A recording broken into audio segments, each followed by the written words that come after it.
Quand on me demande c'est quoi mon style de film préféré, je prends toujours 15 ans à répondre. Pour au final dire plein de styles différents et du coup pas vraiment répondre à la question. Parce qu'en fait j'ai pas de style. Quand un film se termine et que je me dis ok le film était cool, c'est que j'ai passé un bon moment. C'était un film sympa. Quand un film se termine et que je me dis ok là j'ai vécu un truc de fou, c'est que selon moi, le film que je viens de voir là est légendaire. Et t'en as qui font partie de aucune de ces deux catégories. Des films où tu te dis ok, j'étais venu pour voir un petit film popcorn sans prise de tête, et au final, j'ai eu mieux. Un film un peu comme ça est sorti au cinéma il y a pas longtemps, et c'est Bad Boys 4. Je suis allé le voir et franchement, je m'attendais pas à ça.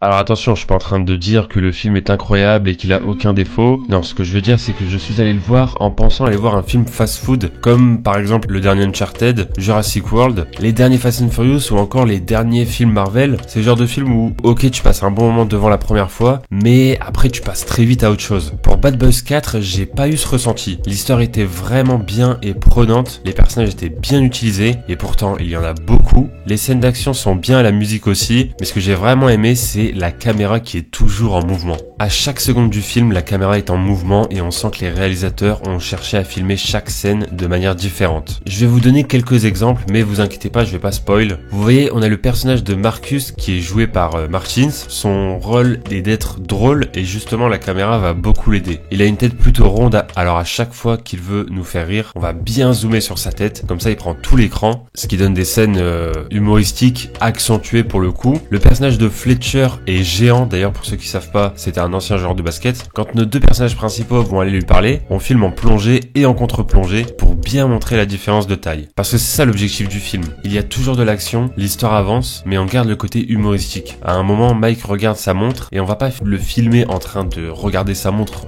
juste comme ça, non. On va mettre la caméra dans sa montre et Mike regarde la caméra en fait. On est vraiment avec eux. Pareil pour une scène d'action où la caméra est tenue par Will Smith lui-même. On a une vue à la première personne, comme par exemple sur un Call of, parce que encore une fois, on est avec eux. Bon, je crois que vous avez bien compris l'importance de la caméra dans ce film. On va passer à autre chose. Parlons un peu du scénario. Alors attention, je vais vous spoiler un petit peu le Bad Boys sorti en 2020. Alors c'est simple, il y a un méchant comme dans quasiment tous les films d'action, mais son but c'est de salir le nom du capitaine qui est mort dans le précédent film en le mettant dans des histoires de cartels, de drogue, etc.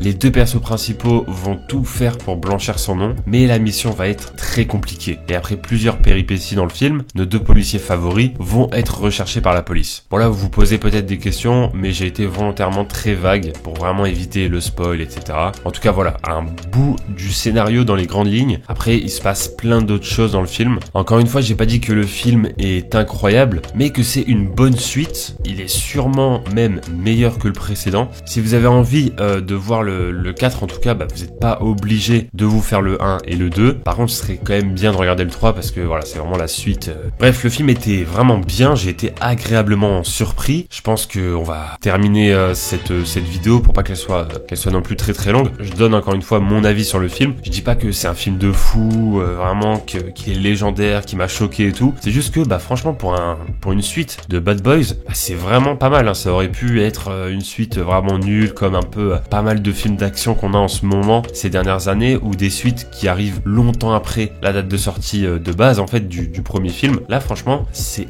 c'est vraiment pas mal du tout. Si je dois donner un point négatif et un point positif concernant le film, déjà pour le gros point positif, c'est que les réalisateurs arrivent super bien à passer d'un côté humoristique, à passer d'une scène très drôle à une scène vraiment dramatique d'un coup, voilà, juste à la suite. Donc ça c'est vraiment super bien géré. Voilà, d'un côté on rigole, c'est humoristique, etc. On passe un bon moment. Et la scène juste après, voilà, c'est un peu de la tristesse, du drame, etc. Donc ça j'ai pas mal aimé aussi, pas mal d'émotions différentes qu'on ressent devant le film. Et si j'ai un gros point négatif du film, c'est peut-être par rapport à la scène finale qui est quand même assez longue. J'aurais enlevé quelques dizaines de minutes concernant le film en général. Donc voilà, on va dire que la scène finale était quand même un peu longue pour pas grand chose chose finalement, mais sinon à part ça, c'était quand même assez bien rythmé et assez bien calibré. Et aussi ce qui est très agréable, c'est qu'on a vraiment l'impression que c'est un groupe de potes qui ont fait un film entre eux. Voilà, tous les acteurs, on a vraiment l'impression qu'ils se connaissent, qu'ils s'entendent bien dans la vraie vie, et je trouve que ça se ressent assez bien pendant le visionnage du film également. Donc du coup bref, voilà, on va s'arrêter là. Cette vidéo est assez courte, après il n'y a pas non plus grand chose à dire de plus, et j'aimerais bien ne pas avoir beaucoup de montage à faire, comme ça je peux sortir la vidéo assez rapidement et pas la sortir 3 mois après la sortie du film, sinon ça sert à rien. En tout cas, j'espère que la vidéo vous a plu et je vous dis à très bientôt pour de prochaines vidéos sur la chaîne.